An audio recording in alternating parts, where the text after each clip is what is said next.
इसलिए वो मेरे भाइयों, जाते जाते एक आखिरी पैगाम ये सुन लो, बेटियों का जहेज जितना देना हो दिया करो। अल्लाह ने जितना तुम्हें अता किया है अपनी औकात के हिसाब से दिया करो।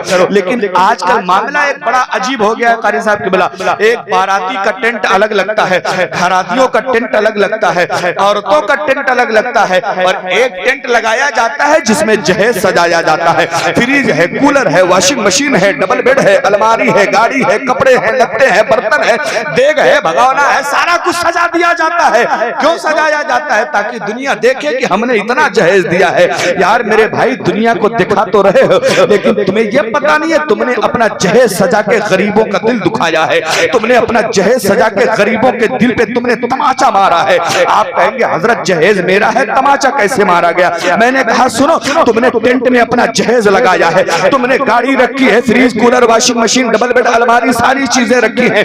ईमानदारी से बताना, जहेज देखने के लिए सिर्फ मालदार औरतें थोड़ी आती है, जहेज देखने के लिए तो गरीब बेटियां भी आती हैं। जहेज देखने के लिए तेरे पड़ोस का गरीब बाप भी आता है। जहेज देखने के लिए तेरे मोहल्ले की गरीब बेवा औरत भी आती है। जब वो तेरी बेटी का जहेज देखती है तो उसका दिल छलनी हो जाता है। वो बेटी जब तेरे बेटी का सजा हुआ जहेज देखती है, अपने घर पहुंचती है, रात में बिस्तर पे लेटती है, करवट बदल बदल के रोती है और अपने रब से शिकायत करती है, परवरदिगार मेरी क्या गलती थी कि तूने मेरे बाप को गरीब बनाया है? मेरा बाप मालदार होता तो मुझे भी सजा के जहेज मिल जाता, मेरा भाई दौलत वाला होता तो मुझे भी सजा के जहेज दे दिया जाता।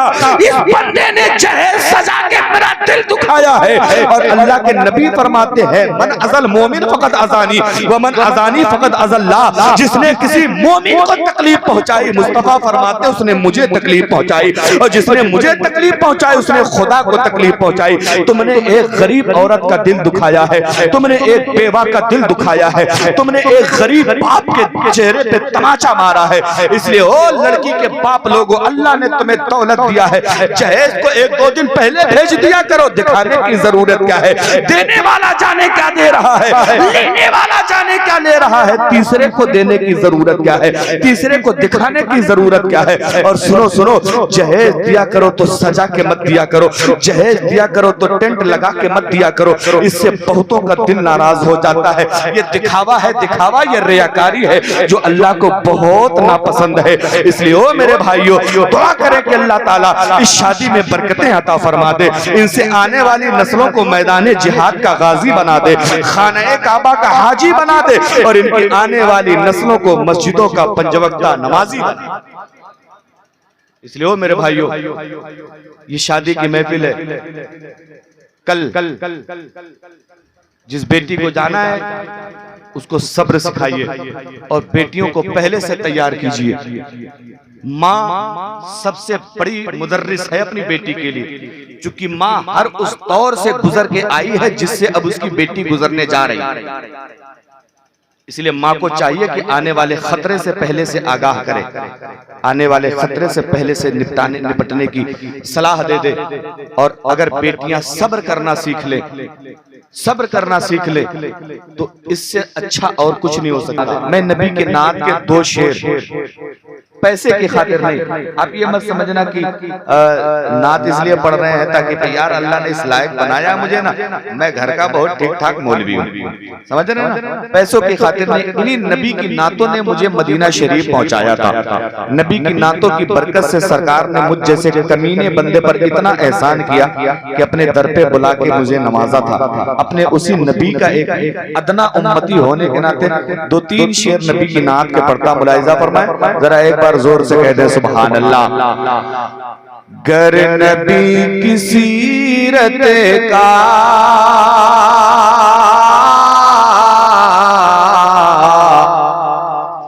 आईना नहीं मिलता, देखिए हमारी मुस्तफा की जिंदगी ना हमारे लिए आइडियल है, एक आईना है। जैसे आईने में आपकी सूरत नजर आती है ना, इसी तरह मुस्तफा की जिंदगी को आप पढ़ेंगे तो जिंदगी जीने का तरीका मिल जाएगा, जिंदगी जीने का ढंग आ जाएगा। और लोगों के धर्मगुरु लोगों ने और लोगों के तमाम महान पुरुषों ने शादियां नहीं करी, तो उन्हें कैसे पता चले कि शादी करनी कैसे? हमारे मुस्तफा ने शादी करके हमें बताया, तो हमें पता चला कि शादी किस तरह होती। मेरे मुस्तफा की सबसे पहली बीवी हजरत खदीजा, हजरत खदीजा ही सबसे पहली बीवी हजरत खदीजा उम्र में बड़ी है, मुस्तफा छोटे हैं, लेकिन बड़ी बीवी के साथ, उम्र में बड़ी बीवी के साथ मुस्तफा ने जिंदगी बिताकर दुनिया को यह सिखा दिया, अगर बीवी उम्र में बड़ी हो तो इस तरह रहो जैसे मैं खदीजा के साथ रहता हूँ, और अगर बीवी उम्र में छोटी हो तो इस तरह रहो जैसे मैं आयशा के साथ रहता हूँ। तो मुस्तफा की जिंदगी हमारे लिए आईना है। कैसे है सुने, गर नबी किसी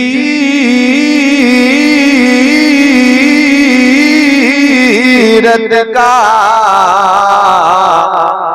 आईना नहीं मिलता, अरे रब तलक पहुंचने का,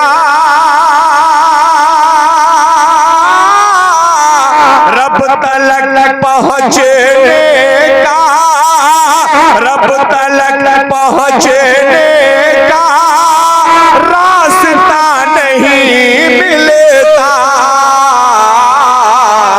रब तलक पहुंचने का रास्ता नहीं मिलता, रब तलक पहुंचने का रास्ता नहीं मिलता। और एक बात कहता हूँ, सुन लो ए जहां वालो, एक बात कहता हूँ,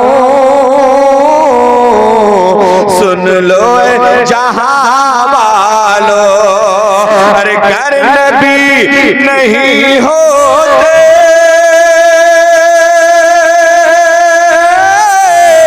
घर नबी नहीं होते, घर नबी नहीं होते तो खुदा नहीं मिलता,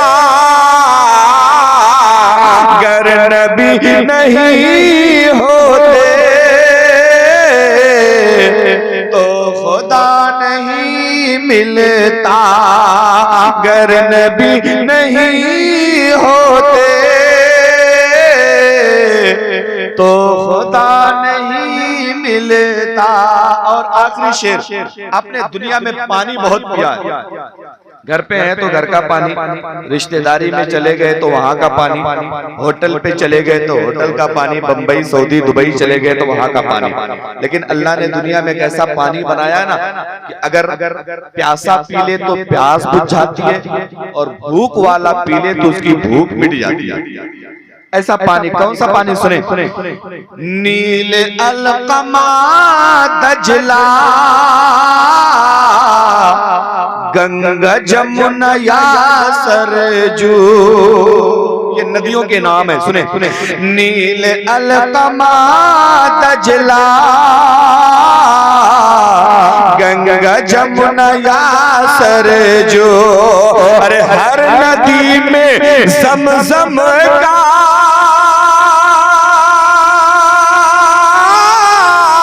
हर नदी में ज़म-ज़म का, हर नदी में ज़म-ज़म का ज़ायक़ा नहीं मिलता,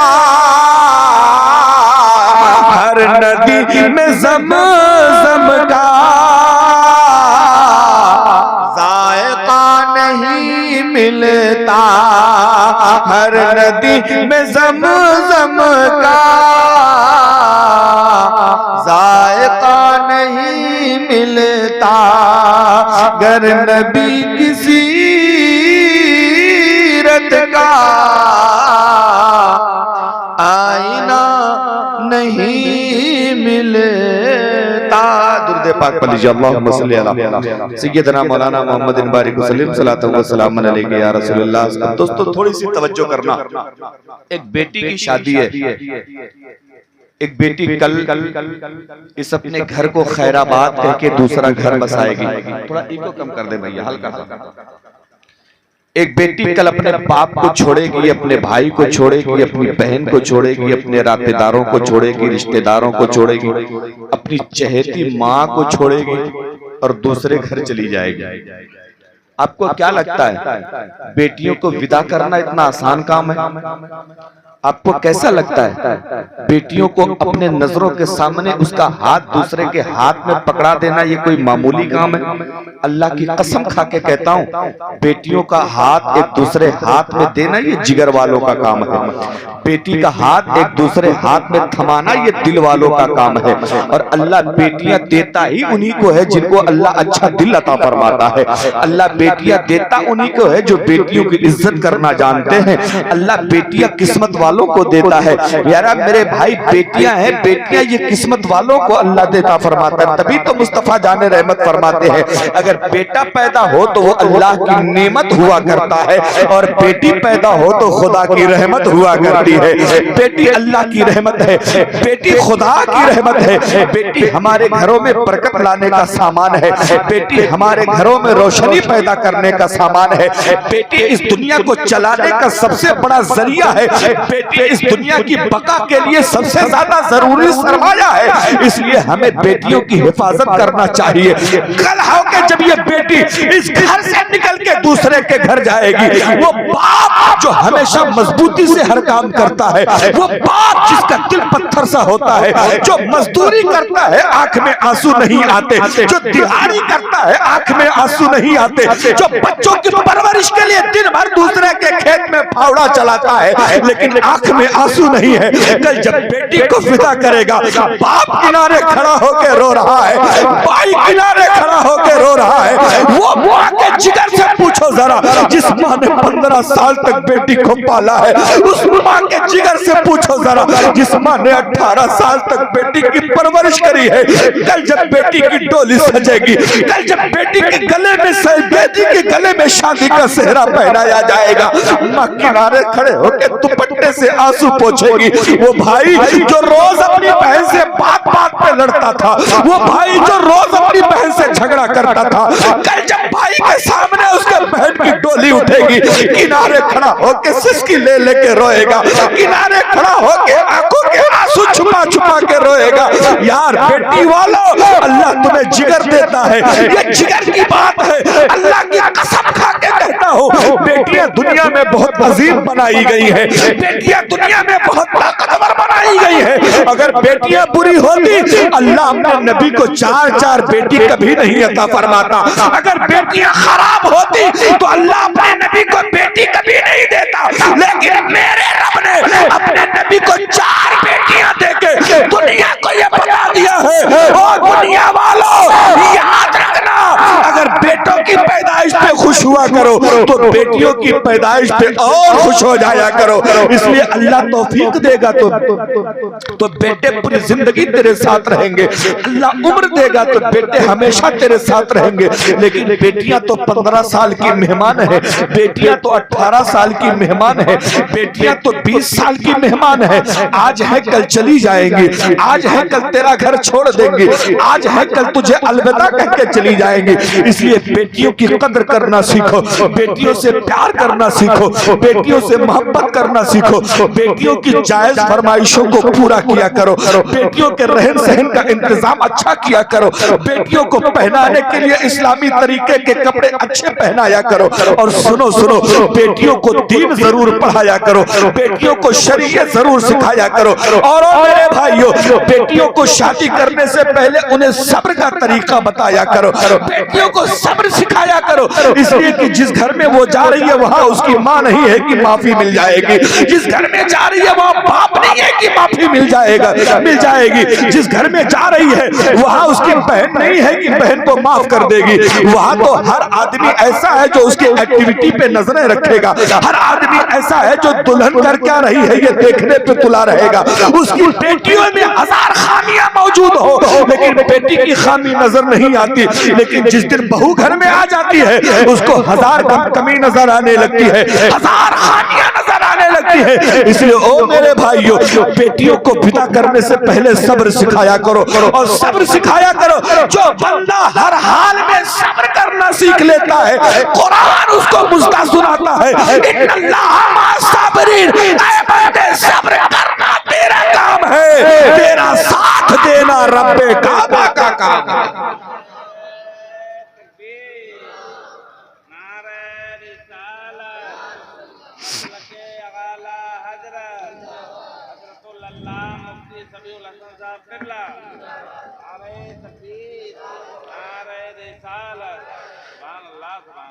मेरे भाइयों, बेटियों को समझो जरा। आप परेशान तो नहीं हो रहे ना? कोई दिक्कत? चले थोड़ा सा आगे बढ़ा। मैंने दिन में कोई दिक्कत तो नहीं है? हाँ, तवज्जो करें थोड़ा सा। बेटियां क्या हैं? बेटियां अल्लाह का बहुत बड़ा तोहफा है। आज हर इंसान अपने बिस्तर पे किसी न किसी औरत को चाहता तो जरूर है, लेकिन घर में जब बेटियां पैदा होती है तो सर झुका के चलता है। घर में बेटियां पैदा होती है तो चेहरा मुरझा जाता है। घर में बेटियां पैदा होती है तो चेहरे पे 12 बजने लगते हैं। ओ मेरे भाई, क्यों वो अल्लाह की मखलूक नहीं है? क्या वो अल्लाह की नेमत नहीं है? तुम्हें बेटों को तो नेमत बताया है रब्बे काबा ने कि बेटे नेमत होते हैं, लेकिन बेटियों को रहमत बताया है, बेटियों को रहमत बताया है। और अल्लाह की रहमत की जरूरत किसको नहीं है, जरा बताओ तो सही। हर बंदा है जिसको रहमत की जरूरत है, और बगैर रहमत के हमारा चलना फिरना दूभर है। बगैर रहमत के ये बारिशें बरसती हैं, ये रब की रहमत है। अल्लाह ने हमारे खेतों में फसलों को उगाया, ये रब की रहमत है। अल्लाह हमारी जिंदगी चला रहा है, ये रब की रहमत है। अल्लाह हमारे हाथों में पकड़ने की ताकत दिया है, ये रब की रहमत है। अल्लाह ने हमारी आंखों को देखने की ताकत दी है, ये रब की रहमत है। अल्लाह ने हमारे कान को सुनने की ताकत दी है, ये रब की रहमत है। हमारी जबान चल रही है, ये रब की रहमत है। हमारा दिमाग सोच रहा है, ये रब की रहमत है। हमारे दिल की धड़कनें धड़क रही है, ये रब की रहमत है। हमारे बदन के सारे पुर्जे काम कर रहे हैं, ये रब की रहमत है। और रब की नेमत इतनी ज्यादा है कि कुरान फरमाता है, तो तू नेमत अल्लाह ला तुहसूहा।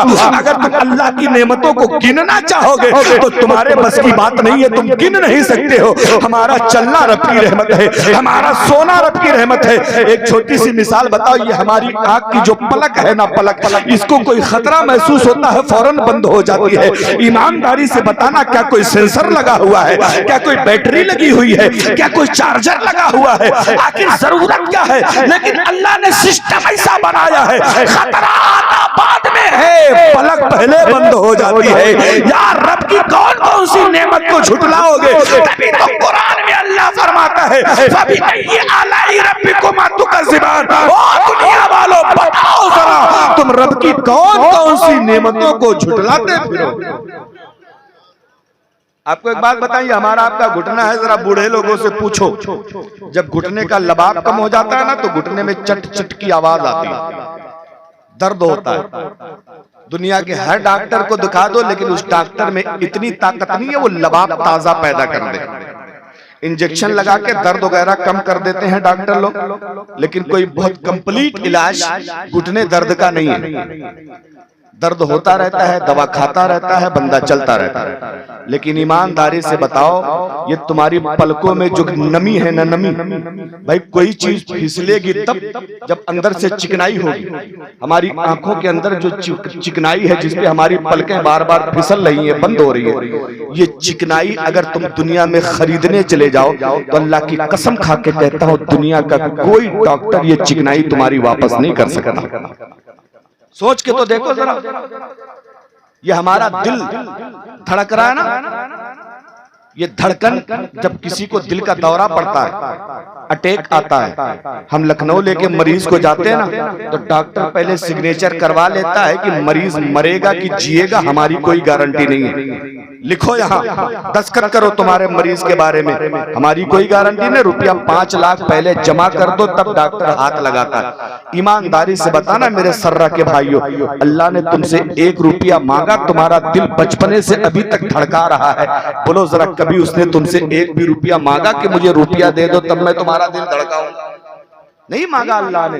तो बोलो ये उसका करम है कि नहीं, ये उसकी मेहरबानी है कि नहीं, ये उसकी नेमत है कि नहीं? लेकिन आओ जरा समझो, बेटियां क्या हैं? बेटियां अल्लाह की बहुत बड़ी दौलत है। बेटियों की इज्जत करना सीखो, बेटियों से प्यार करना सीखो। बेटे अगर तुम्हारे यहाँ 4 हो, चारों बेटे तुम्हारा साथ छोड़ दे, लेकिन एक बेटी अगर अल्लाह ने दी है ना, तो वो कभी तुम्हारा साथ नहीं छोड़ेगी। वो रहती ससुराल में है, लेकिन जैसी पता चलता है घर में बाप बीमार है, बेटी वहां खाना छोड़ देती है। पता चलता है माँ बीमार है, बेटी वहां उलझन में पड़ जाती है।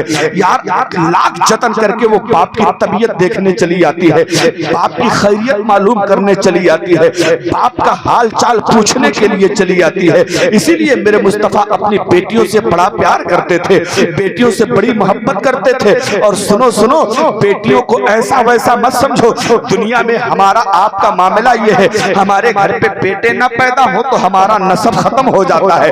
आपके घर पे बेटा ना पैदा हो तो आपका सिलसिला बंद हो जाता है, आपकी पॉपुलेशन खत्म हो जाती है। आपका नाम लेने वाला, आपके नाम का चिराग जलाने वाला कोई नहीं रहता है। दुनिया ताना मारती है, अरे तुम क्या करोगे कमा के, तुम्हारे पीछे तो कोई खाने वाला ही नहीं है। तुम क्या करोगे दौलत बना के, तुम्हारे नाम का तो कोई चिराग जलाने वाला ही नहीं है। लेकिन अल्लाह की कसम, जब मक्का के काफिरों ने मुस्तफा को ताना मारा था, या रसूल अल्लाह आपके तो 3 बेटे थे, तीनों का इंतकाल हो गया है, अब आपका नाम कौन लेगा दुनिया में? आपका नाम तो मिट जाएगा, आपके इंतकाल के बाद तो आपका नाम लेने वाला दुनिया में कोई रहेगा नहीं। अल्लाह को यह बात इतनी नागवार गुजरी कि रब ने अपने महबूब को कहा है, या रसूल अल्लाह दुनिया का सारा नस्ब बेटों से चलता है, लेकिन आपका नस्ब बेटियों से चलाया जाएगा, आपका नस्ब बेटियों से चलाया जाएगा। अगर मेरा नबी दुनिया के हर चीज में बेमिसाल है तो मेरे नबी का नस्ब भी बेमिसाल होना चाहिए। अगर दुनिया में लोगों का नस्ब बेटों से चलता, मेरे नबी का भी बेटों से चलता, तो इसमें कमाल की बात क्या है? कमाल की बात तो तब है, बेटे ना होने के बाद भी आज पूरी दुनिया में जो सैयद नजर आ रहे हैं, ये मुस्तफा की बेटी हजरत फातिमा का कमाल नजर आ रहा है। इसलिए बेटियों की कदर करें, बेटियों को इज्जत दें। एक आखिरी बात कह के मैं अपनी गुफ्तगू खत्म करने की कोशिश करो। बेटियां क्या हैं? बेटियां क्या है? एक सहाबी मुस्तफा की बारगाह में आए, अर्ज करने लगे, या रसूल अल्लाह मैंने एक सपना देखा है, मैंने एक ख्वाब देखा है। मुस्तफा ने पूछा ख्वाब कैसा? वो सहाबी डरने लगे, या रसूल अल्लाह ख्वाब बड़ा अजीब है। मुस्तफा फरमाते बताओ कौन सा सपना देखा है? सहाबी अर्ज करते, या रसूल अल्लाह मैं रात में लेटा था, मैंने सपने में देखा मेरे आंगन में 4 नदियां बह रही हैं, 4 धारा मेरे आंगन में बह रही है, 4 नहरें मेरे आंगन से बह रही हैं। और या रसूल अल्लाह चारों नहरें बिल्कुल फुल हैं, 3 नहरों में पानी है, 1 नहर सूखी हुई है।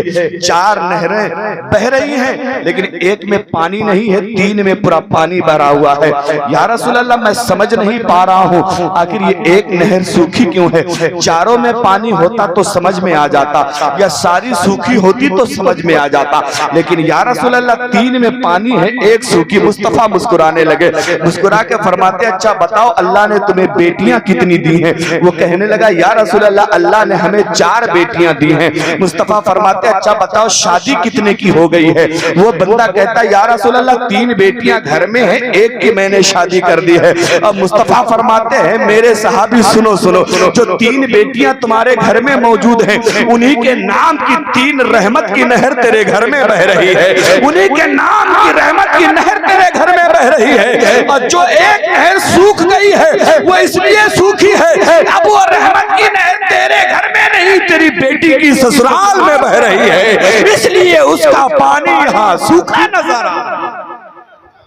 जरा सोच के देखें कितना कमाल है, कितनी अहम है बेटियां, कितनी अहमियत की हामिल है बेटियां। आओ मेरे भाइयों थोड़ी सी तवज्जो करना, घबरा तो नहीं रहे आप? कोई दिक्कत तो नहीं? ए भैया इसको जरा बांध दो, इसको बांधो, ये लाइट को बहुत डिस्टर्ब कर रहा है यार। ये पर्दा बांध दो जरा, ऊपर वाला वो बांधो, हाँ ऊपर वाला बांध ले, पीछे से लपेट के बांधो ताकि ये लाइट खुल जाए।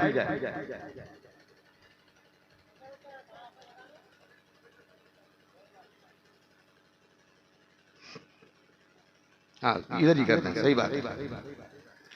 जरा मोहब्बत से कह दीजिए सुभान अल्लाह। अब घबरा तो नहीं रहना, थोड़ी सी बात सुन ले। अल्लाह ने सच बताओ, अरे साबिर साहब मेरे घर में अल्लाह ने सबसे पहले बेटा दिया और उसके 8 साल के बाद अल्लाह ने बेटी दी और फिर एक बेटा और है छोटा वाला। अभी मैंने ईद पे जब कपड़े खरीदे ना, मैं अपनी बात बता रहा हूँ, बेटों के 4 जोड़ी और बेटी का मैंने 9 जोड़ी खरीदा। 9 जोड़ी, ईमानदारी से बता रहा हूँ 9 जोड़ी। बेटा तो 11 साल का हो गया, थोड़ा सा होशियार है, वो मुझसे पूछ बैठा अब्बा हम सबसे बड़े हैं, हमारा 4 जोड़ी कपड़ा लाए हो और बहनी हमारी छोटी है उसका तुम 9 जोड़ी क्यों लेके आए? मैंने कहा लल्ला तुझे पता नहीं है, तू तो यही रहेगा जिंदगी भर अब्बा को नोचेगा और ये तो चली जाएगी, इसलिए इसको ज्यादा इज्जत मिलनी चाहिए। और तुम अब 2 हो गए हो, दोनों का जितना रहेगा बेटी को उससे ज्यादा दिया जाएगा। ये प्यार है मेरे भाई, ये बेटियों से प्यार किया करो, बेटियों से मोहब्बत किया करो। अल्लाह की कसम खा के, अल्लाह जिससे खुश होता है उसके घर में बेटियां भेज देता है, अल्लाह जिससे खुश होता है उसके घर में बेटियों की विलादत हो जाती है।